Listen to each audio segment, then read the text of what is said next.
સૌને મારા નમસ્કાર, જય માતાજી. બોલો ચતુર્ભુજ રાય કી, જગન્નાથ ભગવાનની. લીંબડીના આંગણે આપણા મોટા મંદિર દ્વારા આપણા ખૂબ જ વર્ષોથી દરેક સમાજની સેવા, દરેક આપત્તિ વખતે પણ આપણને મંદિર હંમેશા મદદ કરતું રહ્યું છે. જ્યારે જ્યારે જરૂર પડી હોય ત્યારે આપણે બોલાવવા નથી પડતા.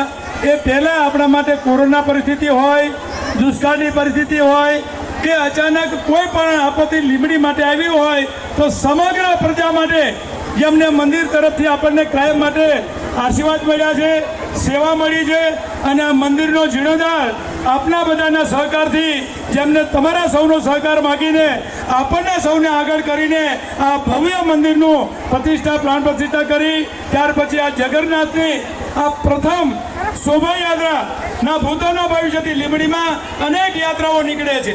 મેં પણ આ વિસ્તારના પ્રતિનિધિ તરીકે અનેક વાર જોયું છે, પણ આવી યાત્રા પ્રથમવાર બાપુએ નક્કી કરી કે મારે જગન્નાથ ભગવાનને બધી જગ્યાએ દર્શન અપાવવા છે.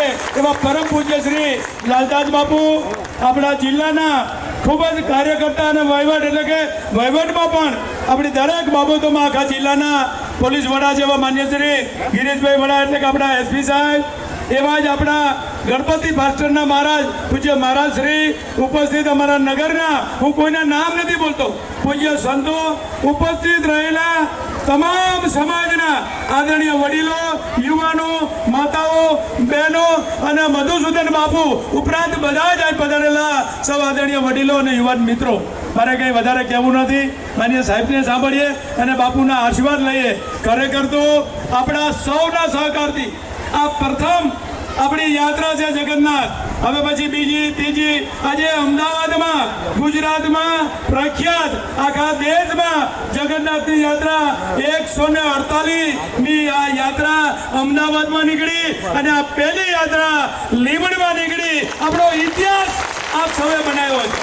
બહેનોની બહુ હાજરી, યુવાનોની હાજરી, ભાઈઓની હાજરી, તમામ સમાજના, સંસ્થાના તમામ લોકો, આમાં કોઈ રંગભેદ નથી. બધા સાથે મળીને આ મારું મંદિર છે, આ જગન્નાથ ભગવાન મારા છે એમ માનીને બધાએ ખૂબ શરબત પાયા, દરેક જગ્યાએ સ્વાગત કર્યા, દરેક સમાજે સ્વાગત કર્યું છે, તમામ પરિવારે, તમામ સમાજે. એટલે વિશેષ વાત નથી કરતો.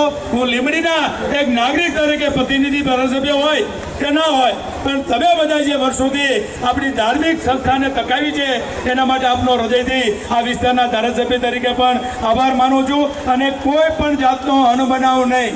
આપણે પોલીસ પરિવારને માટે તાલીઓ પાડીએ. ખૂબ સવારથી અને ગઈકાલથી આપણને ખૂબ સેવા આપી છે. હું સરકારનો છું, ધારાસભ્ય છું એટલા માટે નહીં, પણ આજે જોયું સવારથી સાંજ સુધી દરેક રથયાત્રા પર કે દરેક જવાન અને દરેક ડીવાયએસપી, પીઆઈ, પીએસઆઈ અને ખુદ એસપી સાહેબ પણ યાત્રા તો બધે નીકળે છે, પણ આપણી યાત્રામાં પણ એ દર્શન કરવા માટે આજે જગન્નાથના અહીં આવ્યા. આપણને પણ આપણી વચ્ચે બોલવાના છે. હું વધારે હવે નથી કહેતો. આપ સૌનો ફરી વખત હૃદયના ઉમળકાભેર આજે મને ખરેખર કહેવાનું મન થાય કે આજ આનંદ, આજ ઉછરંગ, નહીં નયનો માને, આજ છકી આમ આંગણ, આજ મોટા મંદિરમાં આનંદ છવાયો છે. એટલે આવી રીતે બીજી આપણી દર વર્ષે 1, 2, 3 એમાં જેટલા આવ્યા છે એ વધારે લેતા આવે અને વધારે સંખ્યામાં નવા આપણે બીજા અનેક ઉમેરો કરીશું. દરેક મંડળોને બોલાવીશું. હજી તો આ પ્રથમ જ હતું, પણ બાપુને વિશ્વાસ હતો આપણી ઉપર કે ના, એ ભગવાનની યાત્રા છે, સરસ થશે. તો હું બાપુના ચરણોમાં વંદન કરી અને મારી વાત પૂરી કરું છું. આપ સૌનો આભાર. હું આપણા એસપી સાહેબને કહીશ કે ધાર્મિક પ્રસંગ છે, આપણે 2 વાત કરી અને પછી બાપુ આશીર્વાદ આપશે.